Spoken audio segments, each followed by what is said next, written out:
Hello students, SK education में आप लोग का स्वागत है। मैं कृष्णा।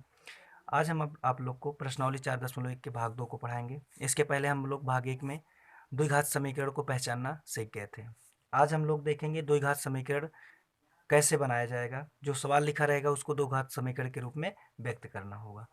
दो घात समीकरण के रूप में ही सिर्फ व्यक्त करना है, उसको हल नहीं करना है। आज दो घात समीकरण के रूप में व्यक्त करके फिर आगे हम देखते हैं।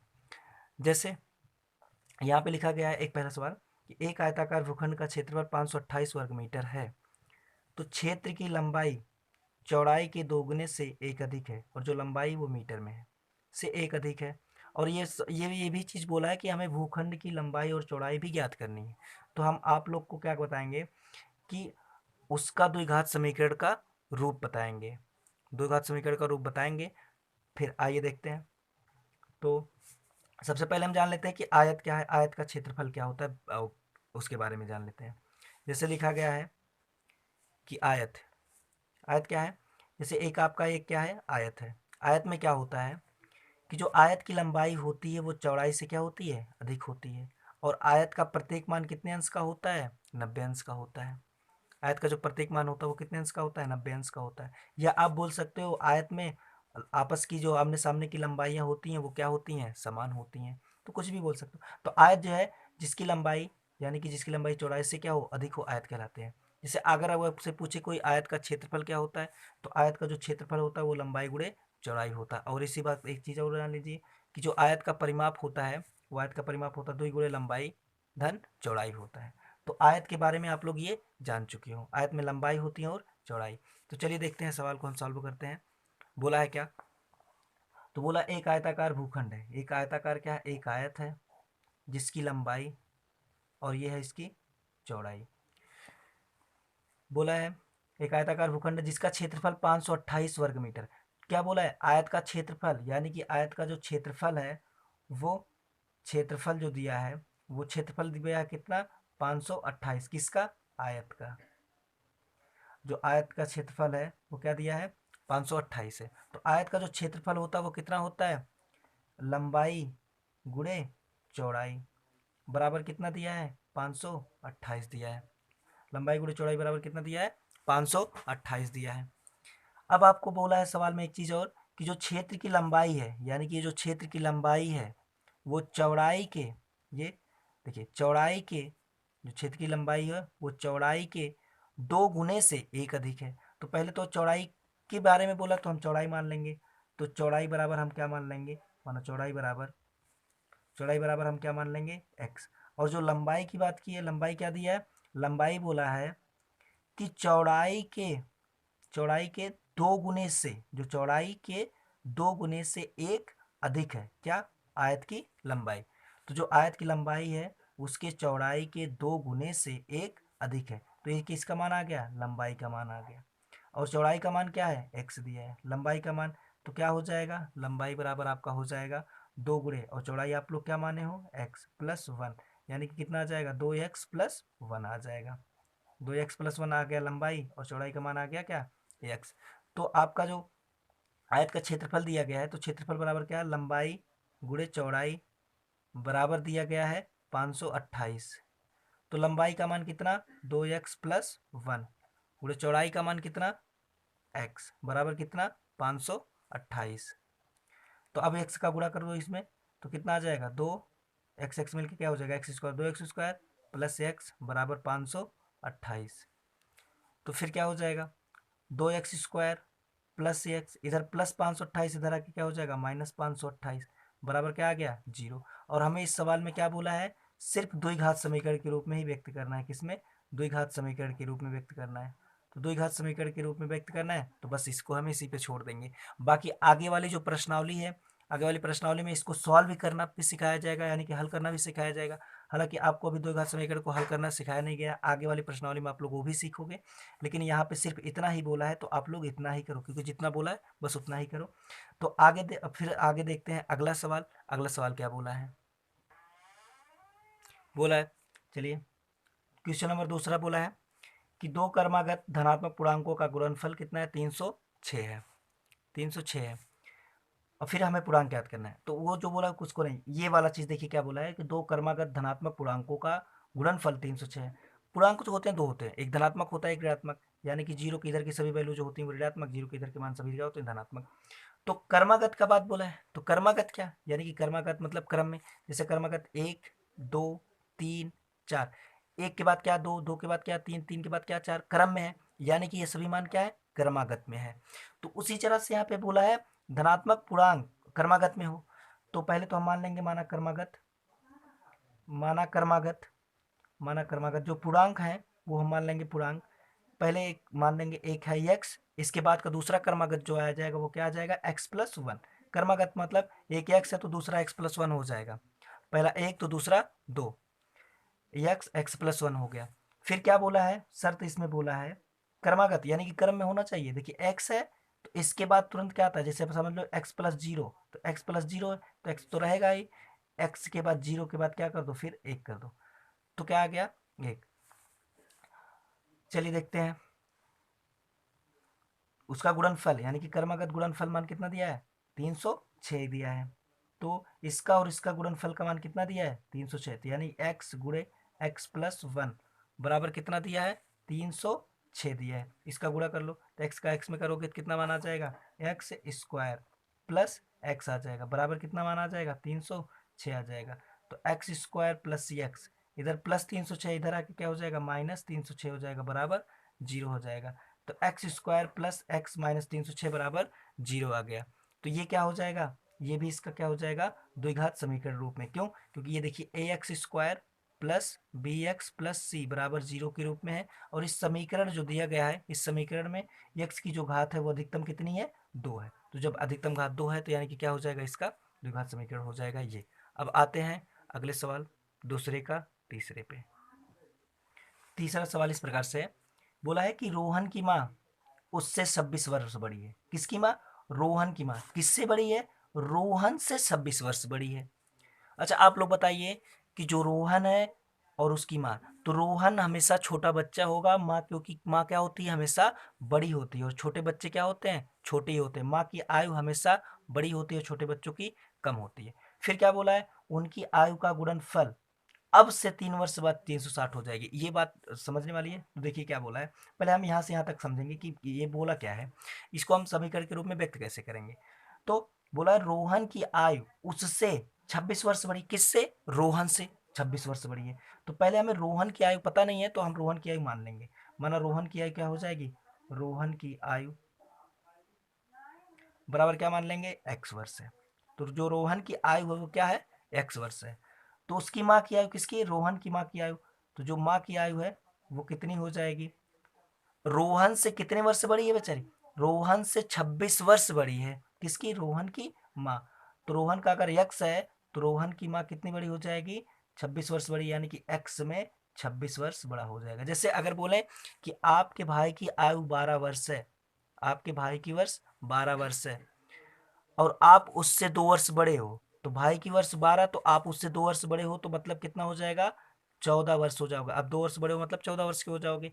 मतलब कितना ऐड कर रहे हो 2 वर्ष ऐड कर रहे हो किसमें 12 में, तो 12 में दो बड़ा करोगे 14 आ जाएगा। लेकिन यहाँ पे बोला है रोहन का आयु एक्स वर्ष है और उसकी माँ 26 वर्ष बड़ी, 26 वर्ष बड़ी मतलब एक्स में 26 जोड़ा जाएगा। बात यही है, ठीक है। अब फिर क्या बोला है, फिर बोला उनकी आयु का गुणनफल अब से 3 वर्ष बाद, 3 वर्ष बाद बोला है, अभी वर्तमान है, ये क्या है वर्तमान आयु है, क्या है ये वर्तमान आयु है। तो 3 वर्ष बाद क्या हो जाएगा, 3 वर्ष बाद अगर हम आपसे पूछे अभी आपकी आयु 10 वर्ष है, अभी आपकी आयु 10 वर्ष है, 3 वर्ष बाद, बाद मतलब कि आगे 3 वर्ष बाद, तो 3 वर्ष बाद आप 13 वर्ष के हो जाओगे। मतलब अभी 10 वर्ष के हो तो 3 वर्ष बाद मतलब तीन क्या हो रहा है ऐड हो रहा है, तो 3 वर्ष बाद क्या हो जाओगे आप 13 वर्ष के हो जाओगे। अगर हम बोले रोहन की जो वर्तमान आयु अभी एक्स वर्ष है तो 3 वर्ष बाद मतलब क्या हो जाएगा एक्स प्लस तीन का हो जाएगा वो, जैसे आप 10 के थे 3 वर्ष बाद क्या हो जाओगे 13। तो रोहन अभी एक्स का है तो 3 वर्ष बाद क्या हो जाएगा एक्स प्लस तीन हो जाएगा, किसका रोहन का। और उसकी माँ भी तो 3 वर्ष बाद बढ़ेगी क्योंकि रोहन बढ़ रहा है तो माँ भी बढ़ेगी।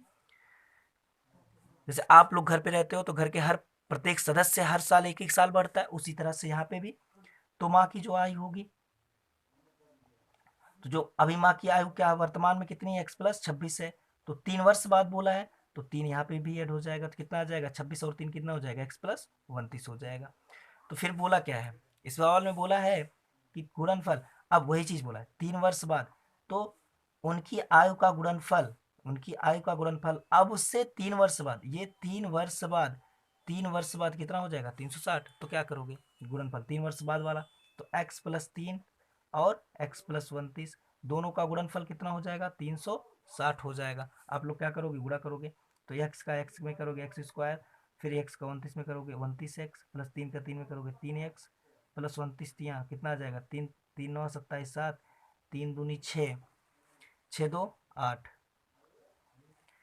3 9 27 7, 3 दूनी 6 2 8 बराबर 360। अब ये x square plus 29x, sorry 29 और 3, एक्स स्क्वायर प्लस 29 और 3 कितना हो जाएगा 3 12, यानी कि 32x, और ये 360 प्लस में इधर आके क्या हो जाएगा माइनस, ऐसे समझो कि 360 में से प्लस 87 माइनस 360, 360 में से क्या करोगे 87 घटाओगे तो क्या आ जाएगा 10 में से 7 जाएगा 3, यहाँ पे बचेगा 5, 15 हो जाएगा, 15 में से 8 जाएगा 8 7 15 यानी कि 7, और यहाँ पे कितना बचेगा 2, 273। तो एक्स स्क्वायर प्लस 32x, 360 में से 87 को घटाओगे तो मान कितना आ जाएगा, मान माइनस में आएगा 273। क्यों माइनस में आया, क्योंकि ये प्लस 87 क्या है छोटा है, इसके सामने प्लस लगा है, और 360 क्या है बड़ा है, इसके सामने क्या लगा माइनस, जो संख्या बड़ी होती है उसी के सामने का चिन्ह लगाया जाता है। तो x square plus 32x minus 273, ये मान किसका आ गया, इस दो घात समीकरण का आ गया, क्योंकि ये दिए गए समीकरण में x की जो घात है अधिकतम कितनी है 2 है, तो ये बन गया दो घात समीकरण, दो घात समीकरण, और हमें इसी समीकरण के रूप में निरूपण करना था, तो ये बन जाएगा। अब देखते हैं आगे का सवाल। आगे का सवाल इस प्रकार है कि एक रेलगाड़ी 480 किलोमीटर की दूरी समान चाल से तय करती है। एक रेलगाड़ी है 480 किलोमीटर की दूरी, यानी कि दूरी कितनी है टोटल 480 किलोमीटर की, कुल दूरी जो कितनी है वो 480 किलोमीटर की है। एक रेलगाड़ी है, इस दूरी को 480 किलोमीटर की दूरी से दूरी समान चाल से तय करती है। तो जो चाल बराबर है, चाल है, चाल आप लोग को पता होना चाहिए चाल बराबर, तो रेलगाड़ी जो है वो कितना चल रही है 480 किलोमीटर। तो आपको पता है कि चाल बराबर क्या होता है, चाल बराबर होता है दूरी बटे समय, दूरी बटे समय। तो जो कुल दूरी है वो क्या है 480 किलोमीटर है। तो हम क्या करेंगे, चाल नहीं दिया, समय नहीं दिया, दूरी दिया है, तो हम क्या मान लेंगे, चाल बराबर क्या मान लेंगे, चाल बराबर x, और जो समय है समय को हम मान लेंगे t। तो जब निश्चित चाल से था x किलोमीटर प्रति घंटा से था, कितना बोला है x किलोमीटर प्रति घंटा, तो जब x किलोमीटर प्रति घंटा से था तो उसकी दूरी कितनी है 480, समय कितना लग रहा था t। अब फिर एक चीज बोल दिया इसी में, यदि इसकी चाल 8 किलोमीटर प्रति घंटा कम होती है, किसकी चाल, जो चाल दिया गया x था, अब उसमें क्या हो रहा है 8 किलोमीटर प्रति घंटा कम हो रहा है, तो वह उस दूरी को तय करने, यानी कि यही दूरी, अब चाल जब बढ़ाओगे, अभी आप धीरे धीरे चलते हो तो ज़्यादा समय लगता है, अब चाल बढ़ा दिया, तो जब चाल बढ़ा दिया तो इस दूरी को पूरा करने में आपको समय कम लगेगा, नहीं सॉरी, अब यहाँ पे बोला है कम कर दिया जाता है, जो चाल कम कर दिया जाएगा तो समय भी ज़्यादा लगेगा, बात समझ रहे हो ना, चाल कम करेगा, जब चाल कम करेगा, जैसे आप लोग दौड़ते हो, किसी दौड़ते हो तो मतलब आपकी चाल अधिक है, तो आप किसी दूरी को जल्दी तय कर लेते हो, जल्दी समय में समाप्त कर लेते हो। जब आप पैदल चलते हो तो यानी कि आपकी जो चाल है वो क्या हो जाती है, घट जाती है, तो जब चाल घट जाएगी तो समय भी आपको अधिक लगेगा, कॉमन सेंस लगाइए आप सोच के। तो चलिए बात समझ में आ गई, तो वही चीज़ बोला है ये चीज़। तो अब x बराबर कितना आ गया, x बराबर आ गया 480 बटे टी आ गया, और या तो आप t बराबर ट्रांसफर कर लो, t बराबर क्या आ जाएगा 480 बट्टे एक्स, मतलब ये t का गुणा इधर कर दो और इसका भाग इधर कर दो, तो t बराबर कितना आ जाए 480 प्लस है। अब बोला है यदि इसकी चाल 8 किलोमीटर प्रति घंटा कम हो जाती, किसकी, यक्स था, अब क्या हो रही है 8 किलोमीटर प्रति घंटा कम हो रही है, यक्स था अब 8 कम कर दिया गया, उसी दूरी को तय करने में, यानी कि 480 दूरियों को तय करने में अब 3 घंटा अधिक समय लगता है, पहले टी लगता था अब 3 घंटा अधिक लगता है, मतलब अब क्या लगता है टी प्लस 3 लगता है। अब क्या करो, इसको ऐसे कर लो, तो हो जाएगा x माइनस 8, ये इधर गुणा कर लो, इसका क्रॉस मल्टीपल, तो t प्लस 3 हो जाएगा बराबर क्या हो जाएगा 480 हो जाएगा। ये जो t है, t बराबर आप जानते हो 480 बटे x है, तो ये क्या कर लोगे, तो एक्स माइनस 8 टी प्लस 3 बराबर कितना आया, 480 आया। और आपको दिया गया है कि टी बराबर दिया है 480 बटे एक्स। अब तो टी का मान यहाँ पे रख लो, तो एक्स माइनस 8 टी का मान कितना, 480 बटे एक्स प्लस 3 बराबर 480।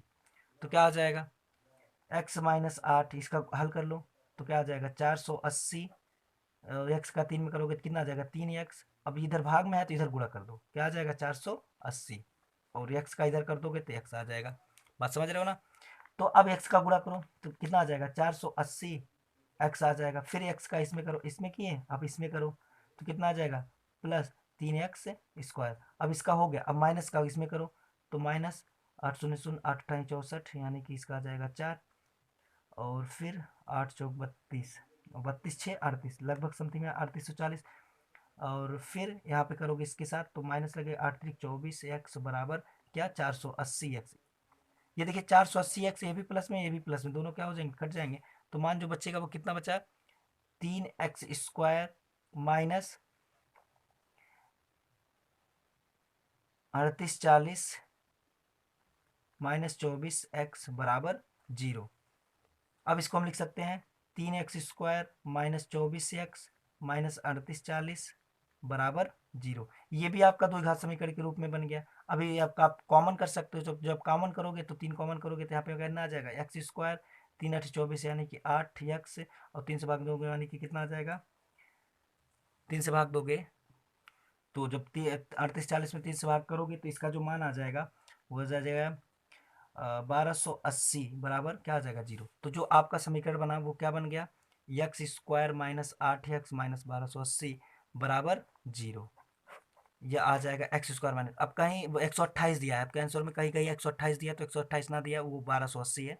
ठीक है, तो x² माइनस 8x माइनस 1280 बराबर 0। तो इस तरह से ये सवाल आपको लगाना था, बहुत सिंपल था। एक बार अगर ना समझ में आए तो दोबारा आप लोग वीडियो थोड़ा सा पीछे करके आप देख सकते हो, ज़्यादा समझ में आएगा। और आपको बातों को समझ के लगाया करो, इस जो सवाल दिया गया उसको अपने अनुसार अपने ऊपर लेके लगाओगे तो सवाल की भाषा को बस समझोगे तो आपको सवाल लगाने में आसानी हो जाएगी। तो बच्चों वीडियो अगर पसंद आए तो वीडियो को लाइक शेयर एंड सब्सक्राइब जरूर करिएगा।